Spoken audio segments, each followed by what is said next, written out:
बिस्मिल्लाहिर्रहमानिर्रहीम। Dear students, आज हमारा लेसन नंबर 4 है, 9th क्लास का मैथमेटिक्स, चैप्टर नंबर 2। नई एक्सरसाइज शुरू करने से पहले ये कुछ प्रॉपर्टीज़ दी गई हैं। प्रॉपर्टीज़ के बारे में हमने पढ़ना है। Properties of real numbers. अब जो दो किस्म की प्रॉपर्टीज़ आपको दी गई हैं, एडिशन के हिसाब से यानी जमा के हिसाब से, मल्टीप्लिकेशन ज़रब के हिसाब से।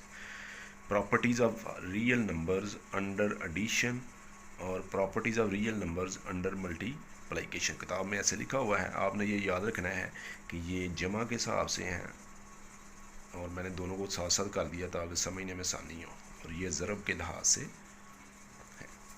सबसे पहली प्रॉपर्टी है क्लोजर प्रॉपर्टी। क्लोजर प्रॉपर्टी, इसे उर्दू में खसियत बंदिश कहते हैं। अब ये ऊपर सिंबल दिया गया है, इस सिंबल का मीनिंग होता है फॉर ऑल, तमाम के लिए, सब के लिए, फॉर ऑल। यहाँ मैंने लिख भी दिया है, ए उल्टा ए है, फॉर ऑल। ए बी, वो कहता है दो नंबर अगर हमारे पास हों, ए और बी, और मेंबर हैं आर के, इसका मतलब है कि रियल नंबर के वो दोनों ही, ए का तल्लक भी रियल नंबर से है, बी का तल्लक भी रियल नंबर से है, तो फिर क्या होगा, ए प्लस बी जो आंसर होगा, इन दोनों को प्लस जमा करने से आंसर आएगा, वो भी एक रियल नंबर होगा। वो भी एक, मिसाल के तौर पर अगर ए की वैल्यू -3 हो और ये रियल नंबर है, बी की वैल्यू 5 है और ये भी एक रियल नंबर है, तो ए की जगह पे मैं -3 लगाऊंगा, बी की जगह पे 5 लगाऊंगा, तो जब प्लस करूंगा 2 आएगा, और 2 भी एक रियल नंबर है।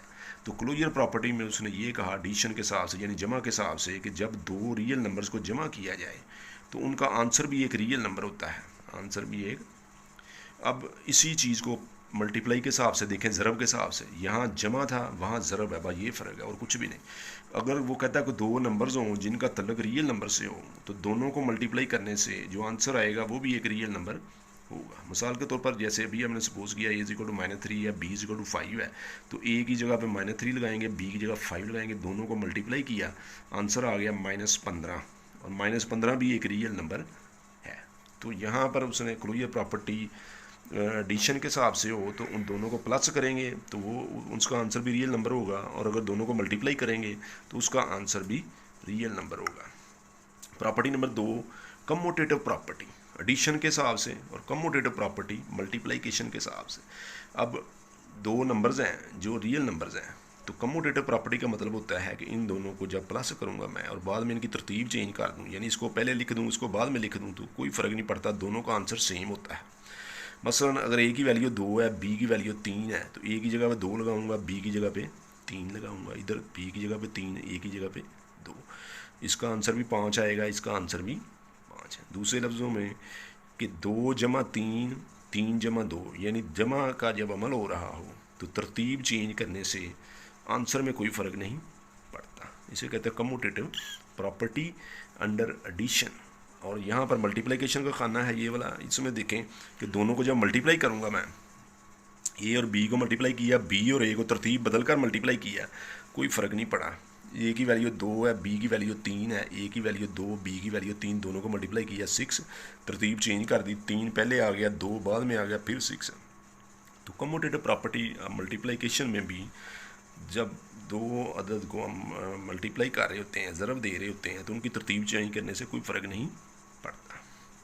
तीसरी प्रॉपर्टी है associative property of addition, associative property of multiplication. नाम सेम है, सिर्फ एडिशन और मल्टीप्लिकेशन का फ़र्क है।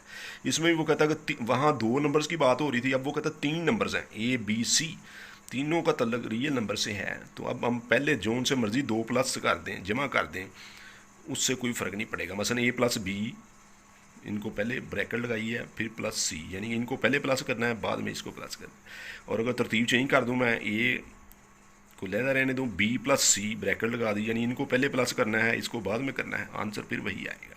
एसोसिएटिव प्रॉपर्टी में 3 नंबर्स होते हैं, जबकि कम्यूटेटिव प्रॉपर्टी में 2 नंबर्स होते हैं। अब देखें, सपोज करें कि ए की वैल्यू 5 है, बी की 7 है, अपने से लिया, आप कोई और वैल्यू भी ले सकते हैं। ए की जगह 5 लगाया, बी की जगह 7, सी की जगह 3, पहले इन दोनों को प्लस किया 12, इस 3 आ गया, प्लस किया 15। अब तरतीब चेंज होगी, इसकी जगह 5 है, यहाँ 7 है, ब्रैकेट लगाई है, पहले इनको प्लस करना है, 10 आ गया, आंसर फिर वही सेम हिसाब जब मल्टीप्लाई कर रहे हैं हम उस वक्त होगा। अब देखें 3 नंबर्स हैं, ए और बी को पहले मल्टीप्लाई किया, ब्रैकेट का मतलब है इनको पहले करना है, ए बी को पहले मल्टीप्लाई किया, सी के साथ बाद में किया, इस तरह ए को लहदा कर लिया, बी और सी को पहले किया, तो आंसर फिर वही दोनों का सेम आएगा। इधर इसकी वैल्यू 2 है, इसकी वैल्यू 3, इसकी वैल्यू 5, 6 मल्टीप्लाई बाई 5 30। इधर जो है वो 3 5 को पहले मल्टीप्लाई कर दिया, आंसर फिर वही आया। ये एसोसिएटिव प्रॉपर्टी होती है 3 नंबर्स। एडिटिव चौथी प्रॉपर्टी है एडिटिव आइडेंटिटी, और ये पांचवी इसकी भी चौथी प्रॉपर्टी जो है उसका नाम है मल्टीप्लिकेटिव आइडेंटिटी। ठीक है जी, ये चौथी है। वो कहता है अगर एक नंबर जो रियल नंबर है उसमें अगर 0 प्लस कर दें तो वो वही नंबर फिर आंसर आ जाता है। यानी किसी अदद में अगर 0 प्लस कर दें तो फिर वही अदद आंसर आता है। तो इसको हम कहते हैं एडिटिव आइडेंटिटी, जमी खसियत होती है। और ये जो है मल्टीप्लिकेटिव आइडेंटिटी है, मल्टीप्लाई करने से, यानी किस ए को मैं 1 से मल्टीप्लाई करूँगा फिर ए आएगा, तो इसको मल्टीप्लिकेटिव आइडेंटिटी कहते हैं। यानी प्लस करने से अगर वही रकम आंसर आए वो एडिटिव आइडेंटिटी है, और मल्टीप्लाई करने से अगर फिर वही रकम आंसर आए तो वो मल्टीप्लिकेटिव आइडेंटिटी होती है। तो 1 से मल्टीप्लाई करेंगे फिर वही आंसर आ गया, 2 है इसको 1 से मल्टीप्लाई किया, तरतीब चेंज करके भी किया, फिर वही आंसर आया। तो ये बड़ी आसान सी प्रॉपर्टीज़ हैं, इनको आपने जहन में रखना है। अच्छा जी, पाँचवीं जो है वो प्रॉपर्टी है एडिटिव इन्वर्स, और उधर आएगा मल्टीप्लिकेटिव इन्वर्स। इन्वर्स का मानी होता है उलट। फ़र्ज़ किया कि मेरे पास एक नंबर है 3, उसका उलट क्या होगा +3, उस दोनों को प्लस किया, आंसर आया 0। तो एडिटिव यानी जमा करने से जो इन्वर्स उसका उल्ट, जमा का उल्ट माइनस होगा, माइनस का उल्ट जमा होगा। यानी ऐसे दो अदद जब उनको प्लस करें आंसर 0 आए तो इसको हम कहते हैं एडिटिव इन्वर्स। एडिटिव यानी कि जमा करने से उसका आंसर 0 आया। ए प्लस माइनस ए, इन दोनों को जब प्लस करूँगा आंसर 0। ये प्रॉपर्टी जो है, अब इसकी तरतीब चेंज कर दी, -a प्लस ए करूँगा फिर भी 0 आएगा। 3 -3 0, -3 + 3 0, तो तरतीब चेंज करने में से कोई फ़र्क नहीं पड़ा, तो आंसर 0 आना चाहिए एडिटिव इन्वर्स में। मल्टीप्लिकेटिव इन्वर्स क्या होता है कि जब आप मल्टीप्लाई करें तो उसका उलट आंसर आए। मिसाल के तौर पर मेरे पास है a, उसका उलट होगा 1/a।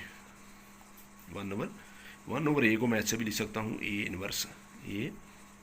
अब a को जब a इन्वर्स से मल्टीप्लाई करेंगे आंसर 1 आएगा, और इसकी तरतीब चेंज करेंगे फिर भी आंसर 1 आएगा। मिसाल के तौर पर ये देखें a का इन्वर्स होता है 1/a, 1/a a से कैंसिल हो जाएगा और आंसर 1 आएगा। इसी तरह अगर मैं इसकी तरतीब चेंज कर दूँ, ये पहले लिखूँगा ये बाद में लिखूँगा, तो आंसर फिर वही आएगा। मिसाल के तौर पर 5 है, मल्टीप्लाई बाई 1/5, 1/5 मल्टीप्लाई बाई 5, ये कटने के बाद आंसर फिर 1 आएगा। तो इसे कहते हैं मल्टीप्लिकेटिव इन्वर्स, यानी एक दूसरे के उलट होते हैं जिनको ज़रब देने से आंसर 1 आता है, और एडिटिव इन्वर्स में एक दूसरे के उलट होते हैं जिनको जमा करने से आंसर 0 आता है। आखिरी प्रॉपर्टी है ये जो पहली प्रॉपर्टीज़ में से 6 नंबर, मल्टीप्लिकेशन डिस्ट्रीब्यूटेड ओवर एडिशन। मसलन मल्टीप्लिकेशन यानी ज़रब और जमा दोनों इकट्ठे आ गए। ज़रब और जमा, दो नंबर्स को पहले जमा किया, तीसरे के साथ ज़रब दी है। अगर वो कहता है दोनों के साथ, इसको पहले इसके साथ ज़रब दी फिर इसके साथ ज़रब दी, a b a c, तो आंसर सेम आएगा। मिसाल के तौर पर अगर ये b की वैल्यू, a की वैल्यू 2 है, b की वैल्यू 3, c की वैल्यू 5, तो इन दोनों को प्लस किया 8 को 2 से ज़रब दी 16 आंसर आ गया। दूसरी साइड पे अगर इसको पहले मैंने इसके साथ ज़रब दे दी फिर इसके साथ, तो ये आ गया 6, इसको इसके साथ ज़रब दी 10 आ गया, दोनों को प्लस किया 16 आया। यानी पहले बात हो रही थी सिर्फ प्लस की और ज़रब की, अब दोनों को इकट्ठा कर लिया उसने, मल्टीप्लाई को भी और प्लस को भी। इसी तरीके से सब्सट्रैक्शन है, माइनस है, यानी जहाँ प्लस था वहाँ माइनस हो गया, तो आंसर फिर वही उसी तरीके से सेम आएगा, उससे कोई फ़र्क नहीं पड़ेगा कि मैं इन दोनों को पहले माइनस करके इससे मल्टीप्लाई करूँ या इसको दोनों के साथ लहदा मल्टीप्लाई कर दूँ, तो आंसर जो है वो सेम आएगा। ये प्रॉपर्टीज़ आपने याद रखनी है। इसके मुतल्लिक़ पहली एक्सरसाइज में सवाल हैं वो हम सॉल्व करेंगे इंशाल्लाह नेक्स्ट प्रॉपर्टीज़ के बाद।